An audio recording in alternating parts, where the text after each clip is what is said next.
Yo, sleepers, Augiesaint here and welcome to the channel. Hope you guys are having a fantastic day and you have finally awoken in Dune Awakening. We have been playing so much in the last couple of days since early access. I think it's been about 6 days now. We put in over 100 hours. That is a crazy amount of time. And in this video, I just want to share with you guys some tips and tricks that I learned over those 100 hours that I wish I knew sooner. This would have saved me so much time, and time is money, friend, because time is spice and spice is money in Dune Awakening. So without further ado, let's just hop straight into it and I'll share with you guys the secret sauce. The first tip I can give you guys is regarding power. If you're not using a certain fabricator, then go ahead and actually turn it off to save power early. And how you do that is you just walk up. It doesn't have to be a fabricator, just anything that may be eating power without you actually using it. And all things that consume power will be like your refineries, chemical refineries, all the different fabricators, as well as if you have wind traps and death stalls and stuff like that, all for producing water. If you're a little bit early on in progression, maybe you guys have some blood purifiers. Just keep in mind there is a power circuit, and to get to it, just go to any one of your machines. You come over here, you go to general settings, and you can see there our circuit power right now is 1934 out of 1975. So if I was to go ahead and enable this is 150 power. It'll put us over the power limit, and then our shields would go down, leaving us vulnerable to sandstorms as well as player attacks if obviously we are out in the deep desert. This is our Hagar base and home base, so the only thing we'll be in danger of here is sandstorms. So just keep that in mind. If you need to save some power somewhere just until you can build another generator and get everything up running, go ahead and then disable the power of whatever device you're not using at the time. Second tip I can give you guys is to not mine anything with your cut array if you don't have enough storage space for it, to actually go ahead and collect it all. Because if it is an ore like cobalt ore, any like rock that you go ahead and mine, even fuel cells, granite, anything like that where the item actually breaks, so you cut it down with your cutlery and then the item disappears and then you actually get the resources. If your bag is full, or if you maybe have like one slot open with like a tiny bit of volume, if you go ahead and mine the rock, you're actually going to get a very small amount out of it. So you're going to go ahead and waste it. So just keep that in mind, especially later on once you get to cobalt and the crystals in the Hagar Rift. If you go ahead, you'll probably be flying around with the ornithopter, or maybe you have the buggy early on, and then you'll hop out of your orni to go ahead and mine them with the cut array. Make sure that you actually have the space available, otherwise you're going to lose out on valuable materials, especially once you go ahead and level up the planetologist, which actually gives you a massive yield increase in all your cut array. I believe it goes up to about 30%. So that's a tiny little tip within the tip. Go ahead and level up your planetologist. He is extremely strong, especially for gathering and surviving in Arrakis. Tip number 3 that I can share with you guys is actually changing the order in your refineries. And what I mean by that is if you come over to your refineries, you press D to expand, you can see there that we have aluminium crafting over here. Now, if we wanted to go ahead and craft something else, because we all know aluminium is like the bane of this game, it takes so long to make a large amount of aluminium. So let's say I just wanted to quickly make a steel ingot. I go ahead and I put that in, but now it's going to first craft all these aluminium before it actually gets down to the steel. Open up this menu and we'll just push it up in the order. Now, as soon as that aluminium is done over there, it's going to immediately start with the steel ingot, and then it's just going to carry on back down to the task that it had previously. So that's something really useful and handy. If you just quickly need a resource to repair something or build something, you can go ahead and change the orders. Next tip I can give you guys is just a quick, easy tip to not actually drop your materials on the ground by accident when you are crafting. If you go ahead and queue like a lot, you can see we can queue up 999 silicone blocks. So if I was to queue those up and then realize I don't actually want to do all of that, you can go ahead and cancel it. So let me just put like 12 or 15 or something. So we see we have those all crafting. And then if you sometimes you go ahead and cancel it, if there's not enough storage within the machine, or if you haven't set up your circuits to deposit them into the correct places, what's actually going to happen is it's going to drop the materials right here on the ground in like a little box. And I'm pretty sure if you don't pick those up after a while, they will time out, because I think all loot eventually times out. So just make sure when you are canceling large crafts of materials and things that you do pick up the materials if they are on the ground, and then go ahead and deposit them into their respectable storages. And while we're on that note, make sure you set up your circuits as well properly. I do have a quick, easy setup for you guys on the circuits, just a TLDR. Basically, you set your circuits in this way, then you run past your dump chests, and your dump chests will never get filled up with refined stuff from your refineries. And then your refineries will just pull from all the chests. So with the circuit set up on screen, as you can see, we have our dump chest set to 2 in and 1 out. That's their circuit. And then the refineries pull from 1 and they send to 3. So 1 in, 3 out. And then the storage chest, this is where you want stuff to go after it's been refined. You set that to 3 in, 1 out. And then for your crafting benches, so all of your fabricators, you would have this at 1 in and 1 out.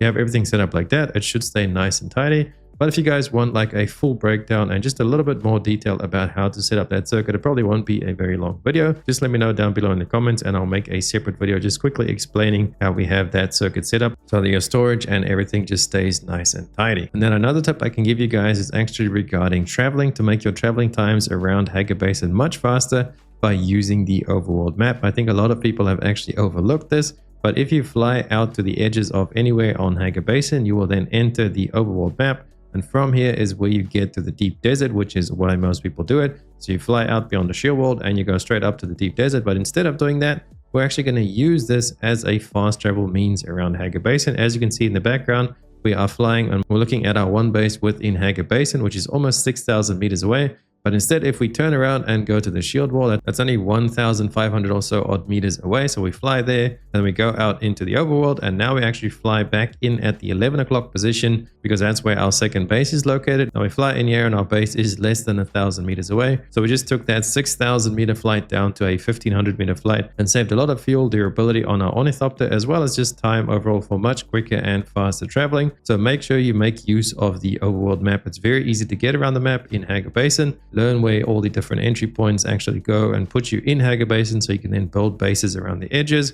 and you can just fly stuff back and around. Like a very important one for us is actually collecting jasmium crystals, which is the radiation crystals as I like to call them. You have to fly into the radiation zone, but it's quite far away. So what we do is we fly out of the overworld map and then we fly back into Augiesaint in the bottom left corner, which is where the radiation zone is. So you fly in, grab your crystals, fly back out through the shield wall, and you fly back home to wherever your base may be located. And then the next step, while we are talking about vehicles, is you can actually use higher tier items on lower tier vehicles. So what I mean by that is we have a look at my Orni over here. We go to manage vehicle. We can see my Orni is actually an MK4 chassis. This is like the lowest level Orni you can make. The Scout Orni chassis MK4 is the earliest one you can get. But then we actually went ahead and we put on some MK5 wings. We put on an MK5 generator and an engine, so we get all the increased speed and fuel efficiency and everything from having the wings and the engine, but we still keep our chassis and our storage and our cockpit and all that stuff at MK4. So this is a tier below. It's going to be cheaper and easier to make. And then we do get all the benefits from having the faster wings. As you can see, the MK5 wings have a glide speed of 170.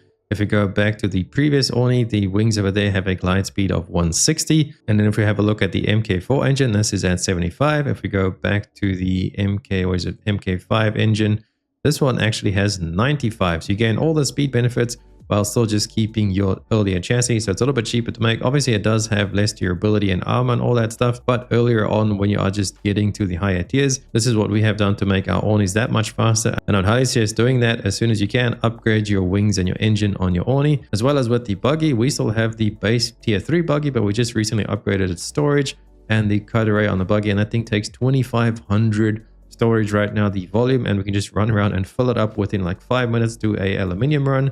And we come back with 2,500 volumes worth of aluminium. So it's really nice to know that. I actually did not know that, and I wish I did know that sooner, because the difference in the wings on the Orni just makes a night and day difference. Trust me, that 10 kilometers does add up very fast, especially since you will be traveling quite a lot around the map. The next step I have for you guys is regarding building, and it's just something I wish I knew sooner, because it will save you a ton of time while building, even just making storages or doing anything that revolves you to build. The big thing is the piece picker. Did you guys know about the piece picker mode?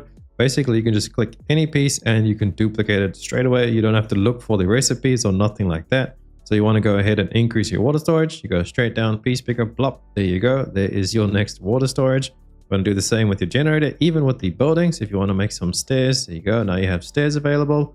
Or if you want to go ahead, build some more walls, floors, anything. Literally, you can just copy paste any piece that you go ahead and click.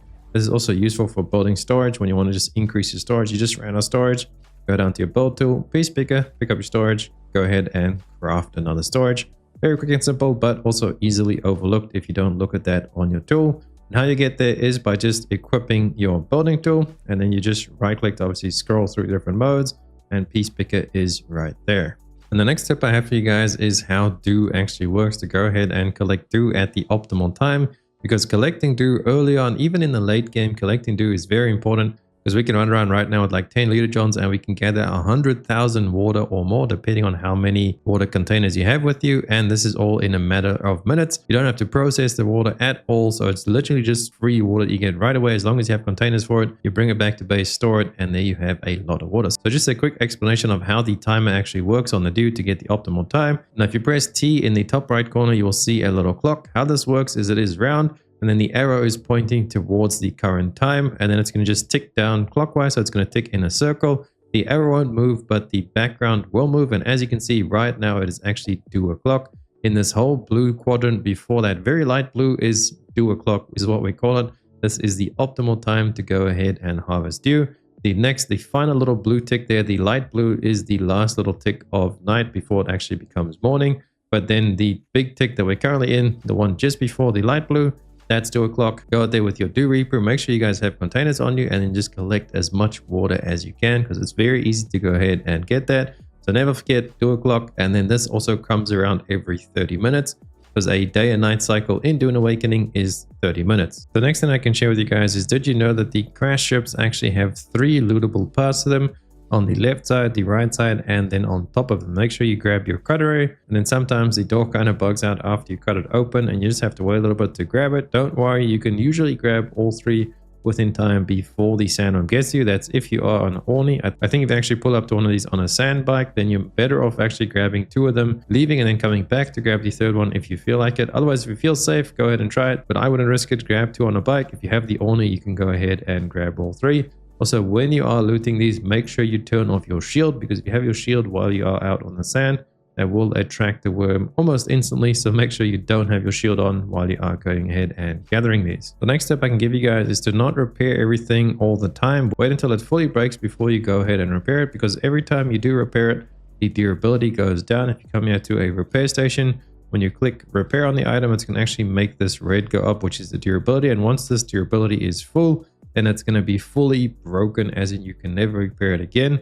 I was a little bit worried in the beginning, thinking that if you let this get all the way down to like where you can't use it anymore, will actually fully break, but it doesn't actually do that. So you can safely let your item break technically, and then you go ahead and repair it. It won't break permanently. It'll just go all the way down and you can't use it until you repair it. So that's something I could recommend doing. You will save materials by also repairing it only when it breaks, and then you also save the life of the item because you'll be doing less durability damage to it. So that's a big tip I can go ahead and give you guys. Make sure you're only repairing stuff when they actually break. It'll just pop up on screen the item has broken. And then the final tip that I have for you guys right now is to actually use your ornithopter as a middle point, or use any vehicle that you have storage on in your base as a middle point when you're actually moving stuff around. So say now you just started a new base, you flew over with your Orny that's full of materials, and then you set up some boxes and things. What you can do to move materials around is, for example, I want to move this aluminium around, but obviously it's super heavy, so I can't carry nearly all of it in my person. So what I'll do is actually switch over to my scout Orny or whatever vehicle you have with your storage. Go ahead, you drop it in, and I can run over to my chest that I actually want to go ahead and move it to. So let's say I wanted to move it over to this chest. I come here, I click my scout Orny, and I can just go ahead and drop it in there pretty easily. That will save you a lot of time instead of pulling stuff out into your backpack and then running back and forth between the chests to go ahead and deliver things, especially things that are super heavy. So that's going to be it for this video. Obviously, there is a ton more tips and tricks that I wish to share with you guys, but I can't fit that all in one video. So if you guys want to catch it all live, come on over to twitch.tv/Augiesaint. We are streaming pretty much every single day for quite a few hours, getting deeper and deeper into the desert and the sand. So stay safe out there, stay hydrated out there. If this helped you at all, please drop a like and a sub to the channel. Helps me out more than you would ever imagine. And if you made it this far, drop down below one big tip that you wish to share with everybody in the comments, so we can all learn and progress further and faster in Arrakis. Stay hydrated, and I'll catch you guys in the sand. Run free and dive into the sky.